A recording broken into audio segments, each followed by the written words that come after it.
Marco Zambuto e Giuseppe Arnone, due sicuri protagonisti nella prossima sfida elettorale per la conquista dello scranno più alto di Palazzo dei Giganti. Entrambi sono in campagna elettorale, ma la griglia è destinata ad allargarsi. Sì, perché se gli antagonisti dovessero restare solo loro due, ce ne sarà un terzo che ha già prenotato la candidatura a sindaco. Lui è Salvatore Moncada, imprenditore, re dell'eolico, pronto a scendere in campo perché sia Zambuto che Arnone non li considera capaci di poter salvare Agrigento. Se valutassi bene il governo dell'avvocato Zambuto, ovviamente non farei questo discorso, ma voglio dire, non gli do neanche tutte le colpe. Per quanto riguarda il dottor Arnone, ha governato parzialmente pure lui la città, è stato lì a rappresentare il sindaco Zambuto all'esterno e così via, per cui non ritengo che lui, pur avendo secondo me anche le capacità per attuare determinate situazioni, non ritengo che la città lo accoglierà per come lui pensa.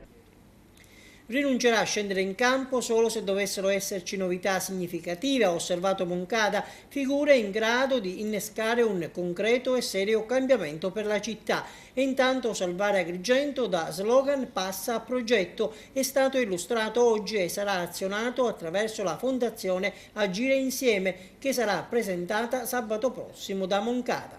L'organismo ha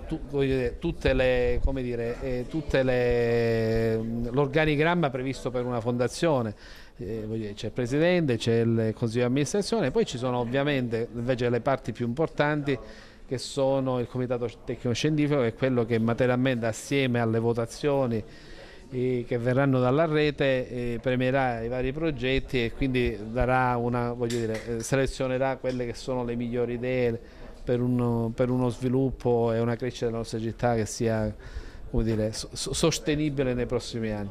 La fondazione, uno strumento di incubatore di idee per abituare gli agrigentini a pensare al proprio futuro, ha spiegato Moncada. Una decina le aree tematiche scelte, riflettori puntati in particolare sul centro storico, archeologia, quartieri satelliti, edilizia scolastica, litorale San Leonino.